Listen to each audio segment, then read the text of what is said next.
My final group project for one of my psych classes senior year was an absolute catastrophe. It was assigned a week before finals, so naturally we all entered a pact of academic procrastination.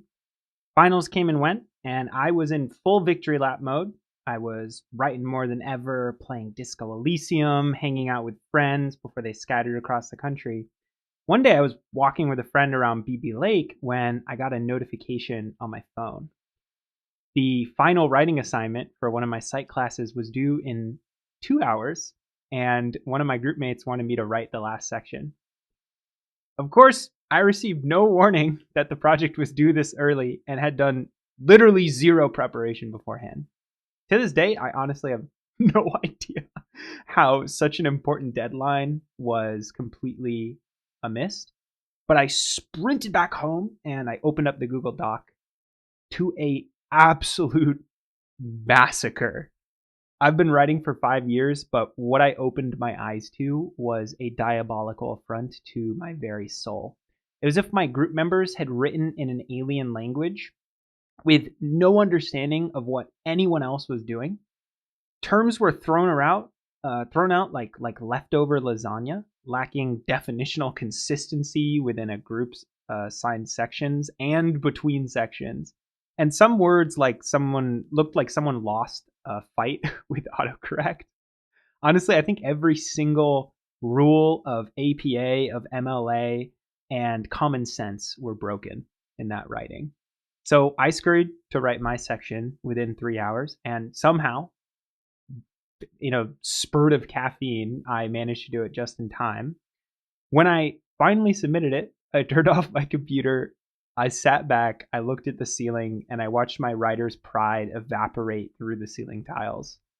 Now, to be clear, this group catastrophe was partially my fault, partially my group mates, and partially the professor. And you've probably experienced an awful group project yourself. You get put with students that seem to have been dragged from the pits of Tartarus, and you often have to do the whole assignment yourself in a 3 a.m. caffeine binge. So you give up and resign yourself to learn helplessness in the other case. Collaboration doesn't have to be this way. Group projects don't have to be this way. Collaboration in general is one of the most fulfilling, the most meaningful things you can do, not only for yourself, but also for helping the world. So after this catastrophe, I researched heavily into how to do collaboration more effectively, reading dozens of books like Collaborative Intelligence and Dare to Lead, as well as diving deep into Bright Future Now by Dr. Gilman, which is a live cohort course that helps with understanding what collaboration is and how we can do it better to make a more conscious society. I learned there are 3 main collaborative challenges leading to so many group projects that suck. Let's walk through each and then how you can navigate them so that your group projects in the future are beautiful. So, collaboration challenge number 1 is poor stress regulation and self-understanding. It may seem like problems leading to a catastrophic group project are external, but often they have internal roots. We knew about this project for 2 months in that beginning story. 2 months. But because we didn't have the ability to regulate our stress and emotions for the other assignments we were doing, we put it off until the very end. And when the deadline appeared like a bear on a hiking path, we had nothing. And we had to just scurry to do it as fast as possible. But every external challenge is rooted in an internal one. That external challenge was actually our stress regulation and self-understanding getting in the way. This doesn't mean external challenges are important. It means that we need to root our group collaborative challenges in internal navigations. So this isn't just a collaboration problem. It's a general problem. A staggering number of college students spend most of the semester in what I call the defensive zone, which is a zone of psychology where we feel stressed. We can feel restless, anxious, depressed, depending upon where we are in the defensive zone at the moment. Check out my stress regulation article to learn more about that and video. And these causes are layered, right? It's a lacking of self-regulation and self-understanding from our own psychology, from relationships, from bodily health, and from the whole social systems that are inside of society, like not having free healthcare or free therapy. So this lack of self-understanding and self-regulation isn't just an individual problem, it's a collaborative one. It translates to the whole group. Because when we don't understand ourselves, we definitely don't understand how other people participate in collaboration. Which brings us to the second main collaborative challenge is unawareness of collaboration style differences. We all have characteristic ways that we like to collaborate. How we process problems, where we get energy, what frustrates us when working with others. I learned about a lot of this from Collaborative Intelligence by Donna Markover, but I've adapted the framework to this video to make it more relevant for college students. These collaboration styles, they tend to have a light side and a dark side, and unfortunately they don't let us use the force, but knowing them can be like having force powers because suddenly the art of collaboration becomes alive to you. You feel in tune with it, especially when you're balanced with other group members in these collaboration styles. Here's the sneaky part. We project our collaboration styles onto others. We take what style we have, and then we assume everyone thinks, processes, and cares about the same thing we do. In that Doom group project, I was operating from an innovative relational collaborative style, which tends to be my preferred one. And I wanted to explore interesting angles, new ideas. Relationally, I wanted to connect with the interests of the other people and make sure that they were growing as a result of the project rather than just focusing on the grade. So when I realized that the other people were more procedurally, analytically oriented and just how can we do this project in order to get the best grade, I lost complete interest. They probably looked at me like they thought I was part of the problem. And in a way, I was. So understanding these collaborative styles is very important then if we want to be able to merge and tune our styles to others and also identify our own. So when I say these styles, no, it's not a black and white description. You don't fit neatly into a box, but rather you flow between these depending upon the context and what's alive for you in the moment. The first style is procedural. Procedural thinkers organize and they implement. They're drawn to order, efficiency, and results. On the light side, this can lead to setting goals, creating systems, getting things done. But on the shadow side, they can be rigid, controlling, and action obsessed, rushing to closure before the problem is actually defined. Innovative thinkers thrive on possibility, on creativity, and connecting abstract ideas together. On the light side, this can lead to innovation, to new ideas and frameworks that disrupt status quo thinking. But on the dark side, this can lead to needless change, a obsession with novelty, a inability to execute, and just high in the sky innovative thinking. Relational thinkers, they're attuned to people, feelings, and group dynamics. On the light side, this can be very powerful in someone being able to sense the unspoken needs in the group and the emotions and tying people together through harmony and well-being, creating trust and shared experience. But on the dark side, this can lead to an overemphasis on emotions, a reliance on consulting everyone before doing something, on sacrificing their own needs to maintain harmony or loyalty. Analytical thinkers, lastly, focus on logic, on understanding, and on structured analysis, which on the light side can lead to clarity, coherence, and good explanations, an actual understanding of how the whole fits, how the parts fit into a greater whole, and vice versa. But on the dark side, this can lead to them being isolated and way too in the weeds and not thinking outside of the box enough, or collaborating with others about their ideas in the first place. The way that connects to my group project was all about me being too relational and innovative focused.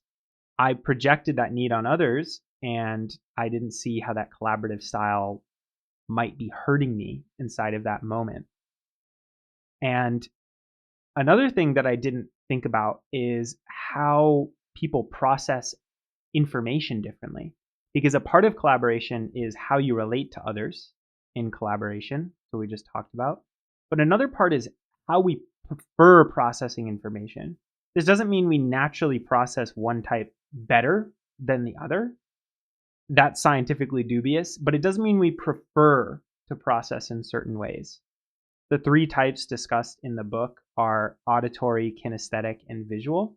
Personally, I resonate with all 3 in different ways, but in general, I like auditory processing, like speaking something out or listening to stuff while walking, a lot more than visual processing of just like images, which is strange. It's actually not normal. I like images too, but I prefer reading like words compared to visualizing it in an actual image. In the group project above, we cared way too much about the visual writing about the project, but never did the visual mapping work of seeing how everyone's work fit together. So like there was a lot of writing, which is good because it was a written project, but we never did the higher level processing of like, okay, how does your writing connect to mine? Because that can't be really done in writing as well. That requires like a map of some sort. And we didn't do that because we didn't think about these different ways of processing information. In general, college tends to skew towards visual, written, and reading sorts of information as well as auditory. And then the people who process things in like images, or they prefer processing in movement of some way and embodiment, they are left on the sidelines to some degree. So knowing about this can be really helpful with tailoring more towards them. Now, collaboration challenge number 3 is perhaps the most unappreciated because in some ways it's the most evanescent and ineffable, hard to explain, but that doesn't make it not important. Collaboration challenge 3 is bad collaborative wayfinding. In the group project at the beginning, there was no work done to come to common ground. We just used the project document given to us by our professor, which honestly is what most students do. But this left us feeling a lack of purpose, of initiative in what we were doing. We weren't aligned with each other's goals, each other's processes, or even, honestly, basic definitions. We didn't do collaborative wayfinding, which is the meta skill of defining the common ground and navigating the problem space to design and implement solutions. Think of it like this. If collaboration is sailing a ship, wayfinding is everything from choosing your destination to actually reading the wind and adjusting the sail's course when a storm rolls in. Our manner of navigating our group project was, oh shit, there's 2 hours left. We're screwed. And everyone on deck, let's enter the whirlpool. Obviously, not the greatest manner of navigating, which is why it's so important to understand what wayfinding is. It involves common ground and navigation. You can also think of them kind of like alignment and then execution, but neither one officially ends at any point. It rather just moves back and forth as the project goes on. So let's start with common ground. Common ground is a shared understanding of what the collaboration actually is, why it's important, and how it's going to be done. Most students' common ground is there's a group project, let's get an A. And I'm not blaming you. It's how many academic systems teach us to think. But we can do better than that. Real common ground includes purpose. Why does this project matter beyond the grade? Outcomes, like what does success look like? Process, how are we actually going to do this project together? What are our roles? Who owns what? What's the scope? Is this going to take 3 days, 2 weeks, 10 years? Hopefully not 10 years. And then also context, which is what shared context is the project affecting? Just our little group, our class, a community that we're embodying this project in? This is really valuable stuff, and it could be very helpful, aside from just talking about it with your group, to write down a common ground doc and then agree on it, comment on it before moving forward with the project. Navigation is the meta skill of defining the problem space and then finding and testing solutions. So if common ground is agreeing on the destination, navigation is the act of actually sailing it.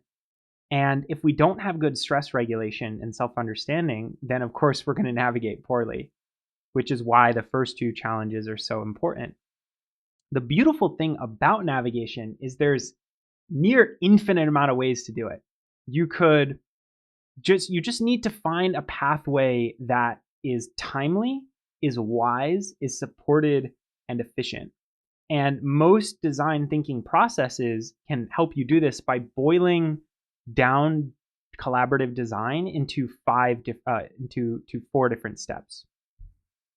If you think about stuff like IDEO design or Octalysis 5-step design, or other stuff, this is what it'll look like most of the time. Firstly, you explore, which is you draw the problem space, like what are we actually dealing with? Then you ideate, you come up with ideas for that problem space. How are we going to solve things?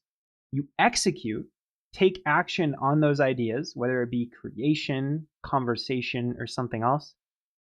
And then you test. You test the ideas in cycles of reflection and iteration, going back through the 4 steps as you keep testing. And in this way, it becomes an iterative design process where you improve as you learn more over time. So the specific design process matters less than having the design frame in the first place.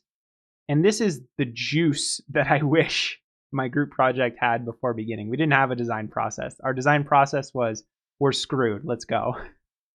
And that didn't work too well. Another thing that adds on to navigation, which I wish we had, is pre-sensing failure points.